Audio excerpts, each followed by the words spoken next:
What's going on, everyone? Welcome to a brand new movie review. Today I'm going to be discussing Netflix's new film, Extremely Wicked, Shockingly Evil, and Vile. And if you guys are new here, well, consider hitting that like and subscribe button right down there for all sorts of early movie reviews and tons of geeky content. Plus, you guys can also go over to Sandwich on Films on how to see films early. I was very much looking forward to this film due to the fact that this is about Ted Bundy. Zac Efron is playing Ted Bundy. I've been wanting Zac Efron to get a role like this. It's directed by Joe Berlinger, who's really fascinated and kind of pushed himself into a lot of these crime elements, whether it's to documentaries or even feature films. He's coming back for this. He did just do the Ted Bundy tapes on Netflix as well, so it's kind of just very much a fascinating roundabout of stuff. And one of the most fascinating aspects of this film that the trailer captured so well was that it is taking from the place of the perspective of his estranged girlfriend played by Lily Collins. Now, a lot of this stuff was very fascinating. I know this film's kind of gotten a hit that they're showing the great side of Ted Bundy and why everyone should love him and kind of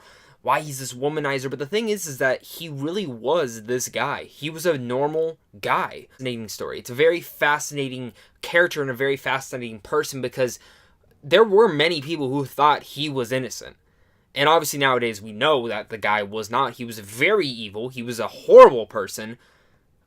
But the fact is all the certain things that the courts let him do and all the instances of all these people believing him and just the manipulation game that he played with all these people is one of the most fascinating parts about it. And the film really captured this in the most idealistic way that, in honor of everything, it really just made my jaw drop at certain moments of how damn manipulated he was. Because the most fascinating thing about this film is that even though it's from the estranged girlfriend's point of view, also sets you into her feet, her shoes. You are wearing her shoes, and at times, I'm not gonna lie, at times I was kind of talking to myself like, did he actually do this? Like, I'm trying to remember the full story. Did he actually kill these people, or did people just think he did? He did so well in that to the fact that I started believing Ted Bundy for what he was saying, even though I knew the true story, and it made me think back. There's just a bunch of great messages in here showing that, hey, the weird, creepy guy down the street ain't just a serial killer. He could be the nicest person in the world.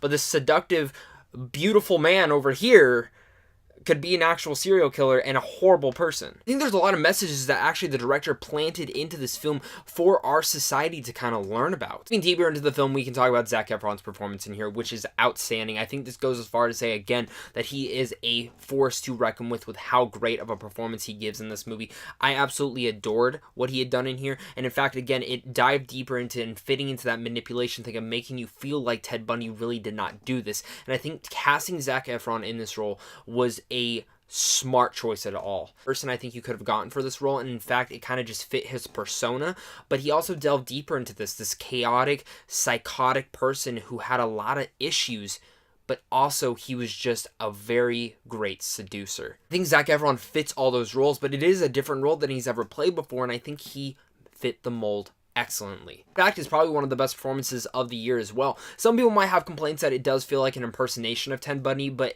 after sitting on this film for a couple of weeks, I can say for sure it's not an impersonation. Even going over to Lily Collins' character, who is also fantastic playing this estranged girlfriend, the pain that she is going through, the emotional tears that she goes through is like, holy crap, Lily Collins is not the girl I used to love in all the shows and movies she's been in before, because she dives deep into this film as well. It all roundabouts to go and say that Joe Berlinger really focused on a lot and got these great performances from these actors and actresses in here. You know, you have Jeffrey Donovan show up, you have John Malkovich show up, you have a bunch of other cast members show up in here who all do a great job, and that's all goes down to the central role of the director who can pull out these great performances. Especially with him working on the Ted Bundy tapes, he definitely knows, being and working into the mind of Ted Bundy, he knows what to capture on screen. Definitely, it was very unique how he told the story structure, because a lot of this does take place in the court system. I was not expecting that. I thought it would take actually a little bit longer to get into that, but no, it got pretty fast into there. Moving into my nitpicks real fast, I do want to say that even though I appreciated the story structure, I do wish the film was even a little bit longer, maybe 20 minutes, a little bit longer. And I get that relationship between Ted Bundy and his girlfriend just a little bit stronger, because personally,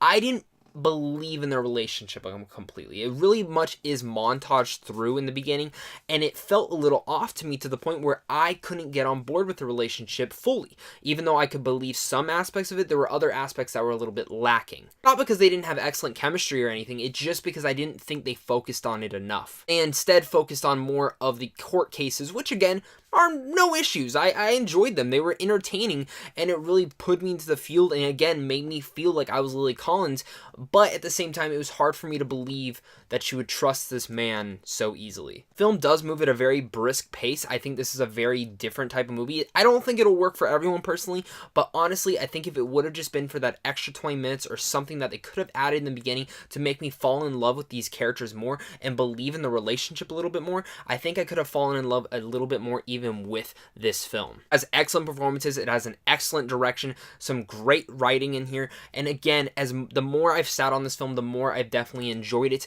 It did fall flat a little bit again on that relationship aspect, but it is a very well-made film, and I'm looking forward to whatever the director does next, and especially Zac Efron's next performance. So with all that said, I'm going to give Extremely Wicked, Shockingly Evil, and Vile a B-.